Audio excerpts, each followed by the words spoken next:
हे माझा लॅपटॉप आहे. ह्या लॅपटॉपमध्ये माझे सगळं म्हणजे डेटा असतो अपडेट, आणि ह्या लॅपटॉपमध्ये मी म्हणजे सगळं सेव्ह करून ठेवत असते. तर आपल्याला लॅपटॉप पण अपडेट ठेवता आला पाहिजे, बघता आला पाहिजे. आणि ह्या अपडेट हा लॅपटॉपमध्येच माझं सगळं असते. आणि खरंच तुम्हाला सांगते मी की आपण जर उंच भरारी घ्यायचं जर ठरवलं, शिक्षणाची गरज नाही हो. असं वाटते आपल्याला की शिक्षण असायला पाहिजे, शिक्षण असायला पाहिजे. पण समजा जरी तुम्ही कमी शिकलेले असाल तरी पण तुमच्या जर मनाची तयारी असेल तर तुम्ही चंद्रावर जाऊ शकता, चंद्रावर. कारण काय माहीत आहे, सगळ्या गोष्टीच्या आधी आपली इच्छाशक्ती राहणं खूप गरजेचं आहे. काही जरी शिकायचं असेल तर काय पाहिजे माहीत आहे, आपली इच्छाशक्ती. आपण काय म्हणतो माहीत आहे का, सरळ बुडवून टाकून देतो की मला काहीच येत नाही, पण मी शिकतो असं म्हणतो का हो कधी आपण? माझी शिकायची तयारी आहे असं म्हणतो का? नाही. पण मला म्हणायचं आहे, माझ्या महिला भगिनीला एक संदेशच द्यायचा आहे असा की शिक्षण जरी कमी असेल तरी तुमची शिकायची इच्छाशक्ती असेल तर तुम्ही काहीही शिकू शकता.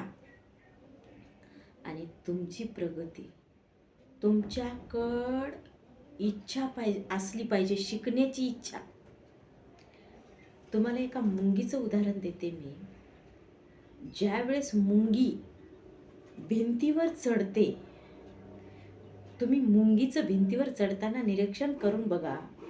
ज्या वेळेस मुंगी भिंतीवर चढते, ती मुंगी भिंतीवर चढत असताना किती बार खाली पडते? पण मुंगी भिंतीवर चढताना खाली पडली म्हणून मुंगी भिंतीवर चढायचं कधी थांबते का? नाही. तसंच आपण अपयश आलं म्हणून कधीच थांबायचं नाही. अपयश म्हणजे यशाची पहिली पायरी आहे, पहिली. तुम्हाला माहिती आहे का? अपयश म्हणजे यशाची पहिली पायरी आहे. आणि अपयश आलं म्हणजे आपण समजून जायचं की आपण योग्य प्लॅटफॉर्मवर आहोत. समजलं? पण आपलं काही वेगळंच असते. अपयश आलं दिलं सोडून. अपयश आलं म्हणून सोडून कधीच द्यायचं नाही, कधीच. तर अपयश आल्यानंतर अजून करायचं, अजून पडायचं, अजून करायचं, अजून पडायचं, पण थांबायचं नाही. कारण तुमच्या कार्यामध्ये, तुमचं कार्य कुठलंही असू दे, पण तुमच्या कार्यामध्ये सातत्य असणं खूप गरजेचं आहे.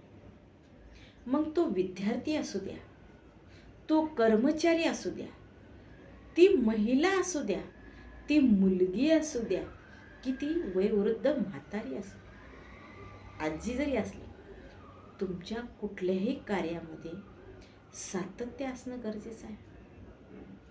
आणि कार्य कोणतंही असू द्या हो, ते लहान मोठं नसते. तुम्ही कुठंच कसल्याच कार्य करताना लाजायचं नाही. लाजायचं कधी? चोरी, लबाडी म्हणजे वाईट कृत्य करताना लाजायचं, पण चांगलं कार्य करताना लाजायचं का हो? तुम्ही जर लाजलात तर तुम्ही संपलात. तुम्ही लाजायचं नाही. तुम्ही सतत तुमचं जे कार्य आहे